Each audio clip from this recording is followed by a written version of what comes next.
não é o Capuchinho Vermelho e não é um túnel qualquer, é o túnel que um homem atravessou uma vez, um homem acompanhado. É uma história da Bósnia que o Joaquim Sapinho conta nos Diários da Bósnia.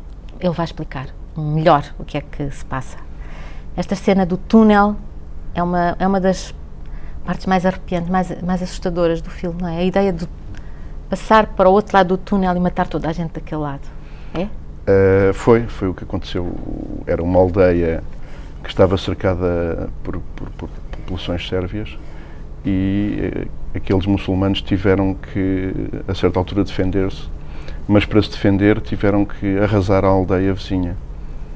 Tiveram que, é uma maneira de dizer, não é? Quer dizer, o Joaquim hoje pensa assim, tiveram que... não, isto foi o que ele me contou. Eu estava a atravessar a Bósnia de carro, parei num café, encontrei este homem e ele tinha sido imigrante na Alemanha, falava um bocado de inglês e quase me agarrou, um desconhecido, eu não o conhecia e ele também não me conhecia, e tinha a necessidade de contar a história dele, que é uma história assustadora. O filme chama-se Diários, eu só posso falar na primeira pessoa, ele também só falou na primeira pessoa. Não sei o que é verdade, só sei o que eu vi e o que me disseram. Mas ele nunca fala, no filme não aparece, portanto, não, ao longo do filme, dos Diários da Bósnia, não aparecem pessoas a fazer o seu depoimento. Portanto, não é um documentário com depoimentos pessoais. De alguma maneira, é o olhar do Joaquim sobre o que aconteceu, não é? Eu tentei fazer entrevistas, não tinha um conceito em que não houvesse entrevistas, mas rapidamente percebi que o sistema das perguntas-respostas justamente não respondia às coisas que eu estava a tentar filmar na Bósnia. Porquê? Porque as pessoas na primeira viagem ou gritavam, ou protestavam, ou faziam propaganda. E eu não sentia que esse fosse o meu trabalho ali. Da segunda viagem, a maior parte das pessoas estava tão traumatizada que não conseguiam falar. Então, para que eu continuar a fazer perguntas em que as respostas nunca eram o que é que as pessoas estavam realmente a sentir, a complexidade do que as pessoas estavam a sentir. Percebi que não podia ser esse o modelo, este nosso agora. Sim, conta lá o que é que se passou. Vou voltar atrás para explicar. O Joaquim esteve 2 vezes na Bósnia, uma em junho de 96 e depois em janeiro de 98. Exato. Na primeira viagem a guerra tinha, digamos, terminado, o cerco a Sarajevo tinha sido levantado há 3 meses. 3 meses e, portanto, não estava já em situação de guerra, mas a destruição era muito, muito óbvia, não é? Muito presente. Ainda não estava também em situação de paz. São as imagens que aparecem a sépia, de alguma maneira, não é? Aparecem exato, esta primeira viagem. Escurecidas. E depois vai em 98, em janeiro, e já há algum desenvolvimento, mas a história já não é exatamente igual, mas ainda não há paz também. Pelo menos paz agora interior. É o luto. É uma paz armada, porque é garantida pelas forças internacionais, o que prova que as pessoas não conseguem entender-se, não conseguem falar umas com as outras. Para começar mesmo do princípio, porquê que o Joaquim resolveu ir à Bósnia, mesmo em janeiro, em junho de 96, porquê que um realizador de cinema de ficção, que era o trabalho que tinha feito anteriormente e que o tinha tornado mais conhecido, enfim, com o corte de cabelo, a minha polícia, etc., porque é que resolve ir ver uma situação de guerra, uma situação muito real? Não vai para fazer ficção ali? Não. O que aconteceu foi que tinha havido a saída do corte de cabelo, quer em Lisboa, quer em Paris. Toda a gente tinha ido ver o filme, tinha sido assim uma espécie de explosão de alegria, porque foi o meu primeiro filme e uma pessoa não sabe o que é que vai acontecer com as coisas que faz quando começa e depois também nunca sabe, mas no começo então é uma espécie de abismo. E em toda essa alegria, paralelo a essa alegria, estava a haver essa guerra na Europa. E foi como se eu tivesse sentido que tinha que fazer uma espécie de balanço, de equilíbrio entre o que eu estava a sentir e depois haver outras pessoas que as coisas não estavam a funcionar, não estavam a correr bem. E houve a oportunidade de ir a Sarajevo e eu disse, está bem, mas eu não posso ir como turista, não vou fazer turismo de guerra, e decidi levar uma câmara. Foi sozinho? Não, fui com o Luís Correia. Com o Luís Correia, porque eu vi que nos créditos depois tem a imagem é do Luís Correia. A primeira viagem, a imagem é do Luís Correia, depois na segunda fui com o assistente. E vai com, logo em junho de 96, vai com os militares portugueses, não? Eu vou de avião com os militares portugueses, mas depois chega-se lá, o caos, a desordem, a falta de instituições, uma pessoa quer numa espécie de solidão, como ainda estavam todas as minas, as tropas ainda não tinham, as tropas das diferentes forças ainda não tinham realmente recolhido. Foi realmente uma pessoa sentir-se numa situação de guerra. Para mim foi um choque. Andou pelas estradas sem saber se havia minas? Se havia minas, se não havia minas. Não, mas a questão-chave é que todas as ideias que eu tinha percebi que eram porquites. Porquê?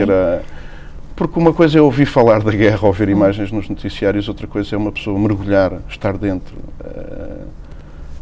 As ideias que se tinha antes desaparecem imediatamente. E lembra-se qual é o primeiro choque? É por causa da destruição física? O primeiro choque é esse, é como uma pessoa vem convencida de que há os bons e os maus e de que a justiça já está definida. Chega-se ali e o que se vê é o sofrimento. Todas as ideias de justiça recuam.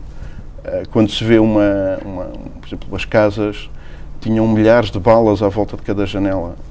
Então nós vemos imediatamente que as pessoas tiveram 4 anos a balear-se umas às outras de janela para janela. Uma espécie de, acho que em inglês se diz homicide, não sei bem como dizer em português, de homicídio, ou seja, de matar as casas. O mais chocante logo, imediatamente, é isso. Há a morte das pessoas, mas o que é visível, porque as pessoas são enterradas, é a morte das casas. Casas de vizinhos, de pessoas que sempre viveram juntas, que há um momento em que há um clique e depois não há recuo desse clique. Foi aí que todo o sistema de entrevistas falhou. Então, mas porquê é que se começou a dar este tiro? Perguntava eu, uma pessoa ou outra pessoa de outra rua. E eu dizia, tudo bem, então, porque houve uma provocação de um lado ou porque houve uma provocação do outro. E eu digo, então e se houvesse agora essa provocação? Não, agora não começava. E se tivesse sido 10 anos antes, também não. Mas não há explicação. As coisas acontecem e estão inscritas numa sucessão de acontecimentos, mas é como se não se tivesse conseguido prever que aquilo ia acontecer. Porque senão as pessoas, a sensação que têm é que não o fariam. Mas depois, quando o fizeram, ao ver o tempo que aquilo levou, a consistência de estar 4, 5 anos a dar os tiros, percebe-se que é porque há qualquer coisa em nós, nos humanos, na espécie, que ficou com essa sensação leva à autodestruição. De que o próprio Joaquim poderia ter uma reação daquelas? Há uma coisa dentro das casas que se transformaram em trincheiras, que é os grafites de bandas rock ocidentais. E percebe-se aquela ideia da exaltação da guerra para a juventude. E também se percebe que o não haver limites para a destruição não pode apenas ser dizermos que é uma ideologia ou que são as lideranças políticas. Há qualquer coisa que está errada em nós.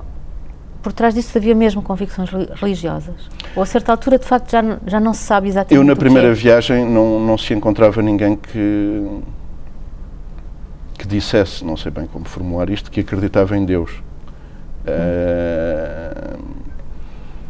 É muito estranho, porque nós conseguimos fazer a história do progresso científico, a história de imensas coisas, mas da cultura é muito difícil fazer a história da cultura. E eu senti isso na Bósnia, que é como nós com o Natal. As pessoas vão celebrar o Natal, isso tem uma determinada emoção que é vivida. Ninguém está a perguntar questões, ninguém está a fazer questões teológicas. Ali é um pouco a mesma coisa. As pessoas estão divididas e odeiam-se, mas viveram sempre juntas e o que as separa não são coisas transcendentes. O que as separa são maneiras de viver. São mesmo diferentes? São mesmo diferentes, porque o Ramadão, só quem viveu o Ramadão é que vê como são mesmo diferentes. Ou seja, não se come durante um mês até ao pôr do sol, mas uma pessoa tem fome e Não consegue encontrar nenhumas justificações, por mais que se explique, para não comer. Mas os restaurantes estavam todos fechados.